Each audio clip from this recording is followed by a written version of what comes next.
ಆಜಿ ಮಸಾಲ. ಎಂತ ಅಡಿಗೆಯ ರುಚಿಯಾಗೋ ರಹಸ್ಯವು 20 ರೂಪಾಯಿ. ಇನ್ನು ಭಾನುವಾರ ಸಿಎಂ ಡಿಕೆ ಶಿವಕುಮಾರ್ ಸರ್ವಪಕ್ಷ ಸಭೆ ಕರೆದಿದ್ದಾರೆ. ಕಾವೇರಿ ವಿಚಾರವಾಗಿ ಡಿಕೆ ಶಿವಕುಮಾರ್ ಸರ್ವಪಕ್ಷ ಸಭೆ ಕರೆದಿರೋದು. ಬಿಜೆಪಿ ನಾಯಕರಿಗೆ ಆಹ್ವಾನವನ್ನ ನೀಡಿದ್ದಾರೆ. ಈಗ ಗಮನಿಸ್ತಾ ಇದ್ದೀವಿ, ಭಾನುವಾರ ಕಾವೇರಿ ವಿಚಾರವಾಗಿ ಡಿಕೆ ಶಿವಕುಮಾರ್ ಸರ್ವಪಕ್ಷ ಸಭೆಯನ್ನ ಕರೆದಿರೋದು. ಬಿಜೆಪಿ ಜೆಡಿಎಸ್ ನಾಯಕರಿಗೆ ಸರ್ಕಾರ ಆಹ್ವಾನವನ್ನ ನೀಡಿದೆ.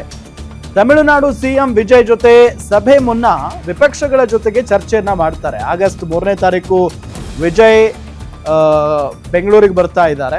ವಿಜಯ್ ಜೊತೆ ಚರ್ಚೆಗೂ ಮುನ್ನ ಸಿಎಂ ಸರ್ವಪಕ್ಷ ಸಭೆ ಕರೆದಿರೋದು. ಸೊ ಆ ನಿಟ್ಟಿನಲ್ಲಿ ಭಾನುವಾರ ವಿಪಕ್ಷಗಳ ಅಭಿಪ್ರಾಯವನ್ನು ಕೂಡ ಸಿಎಂ ಪಡೆದುಕೊಳ್ಳಲಿದ್ದಾರೆ. ಏನ್ ಹೇಳ್ತಾರೆ ವಿಪಕ್ಷಗಳು ಅಂತ ಹೇಳಿ. ರಾಜಕೀಯ ಏನೇ ಇರಲಿ, ಅದು ನಮ್ಮ ರಾಜ್ಯದಲ್ಲಿ ಇರಲಿ, ಬಟ್ ಕಾವೇರಿ ವಿಚಾರ ಅಂತ ಬಂದಾಗ ತಮಿಳುನಾಡಿನ ರಾಜಕೀಯ ಪಕ್ಷಗಳು, ರಾಜಕೀಯ ನಾಯಕರುಗಳು ಹೇಗೆ ಒಂದಾಗ್ತಾರೋ ಅದೇ ರೀತಿಯ ಕರ್ನಾಟಕದ ರಾಜಕಾರಣಿಗಳು ಒಂದಾಗಬೇಕು. ಭಾನುವಾರ ದಿವಸ ಮಾನ್ಯ ಮುಖ್ಯಮಂತ್ರಿಗಳು ಆಲ್ ಪಾರ್ಟಿ ಮೀಟಿಂಗ್ ಕರೀಲಿಕ್ಕೆ ಡೈರೆಕ್ಷನ್ ಕೊಡ್ತಾ ಇದ್ದಾರೆ ಅನ್ನೋದು ನನಗೆ ಮಾಹಿತಿ ಬಂದಿದೆ. ಇನ್ನೂ ನಿಖರವಾಗಿ ನಾನು ಮುಖ್ಯಮಂತ್ರಿ ಪ್ರೈವೇಟ್ ಸೆಕ್ರೆಟರಿಗೆ ಮಾತಾಡಿದೆ, ಅವ್ರ ಫೋನ್ ಕನೆಕ್ಟ್ ಆಗಲಿಲ್ಲ.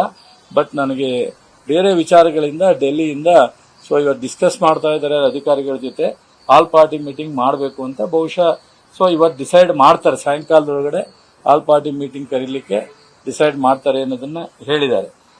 ಇದೊಂದು ತಮಿಳುನಾಡಿನ ಮುಖ್ಯಮಂತ್ರಿ ಬರ್ತಕ್ಕಂಥದ್ದು, ಇವತ್ತು CWRMA ಒಂದು ಪ್ರಾಧಿಕಾರದ ಮುಂದೆ ಹೋಗ್ತಾ ಇರ್ತಕ್ಕಂಥದ್ದು, ಮತ್ತು ಜೊತೆಗೆ ಆಲ್ ಪಾರ್ಟಿ ಮೀಟಿಂಗ್ ಭಾನುವಾರ ದಿವಸ ಕರೆಯುವಂಥ ಆಲೋಚನೆ ಮಾಡಿ ಇವತ್ತು ಡಿಸೈಡ್ ಮಾಡಿದ್ರೆ ಬಹುಶಃ ಇದು ಒಂದು ನಮ್ಮ ಮುಖ್ಯಮಂತ್ರಿಗಳ ಒಂದು ಕರೆಕ್ಟ್ ನಿಲುವು. ಮತ್ತು ಇದೆಲ್ಲವನ್ನು ನಾವು ನೋಡಿ ಮುಂದೆ ಏನಾಗುತ್ತೆ ಅನ್ನೋದನ್ನ ತೀರ್ಮಾನ ತಗೋಬೇಕಾಗುತ್ತೆ. ಅದರಿಂದ ನಮ್ಮ ಪ್ರತಿಭಟನಾಕಾರರಿಗೆ ಮತ್ತು ಎಲ್ಲ ಸಂಘಟನೆ, ಕನ್ನಡ ಪರ ಸಂಘಟನೆಯವರಿಗೆ, ರೈತರಿಗೆ ನಾನು ವಿನಂತಿ ಮಾಡೋದು ಸರ್ಕಾರದ ಪರವಾಗಿ, ನಮ್ಮ ಮುಖ್ಯಮಂತ್ರಿಗಳು ಬಹಳ ಸಮರ್ಥವಾಗಿ ಇವೆಲ್ಲವನ್ನೂ ನಿಭಾಯಿಸ್ತಾ ಇರೋದ್ರಿಂದ ನಾವು ತಮ್ಮ ಆವೇಶವನ್ನ ತೋರಿಸಬಾರ್ದು ಅಥವಾ ತಮ್ಮ ಆತಂಕವನ್ನ ತೋರಿಸಬಾರ್ದು ಅಂತಿಲ್ಲ. ಬಹುಶಃ ಎಲ್ಲರೂ ಸಹನೆಯಿಂದ, ತಾಳ್ಮೆಯಿಂದ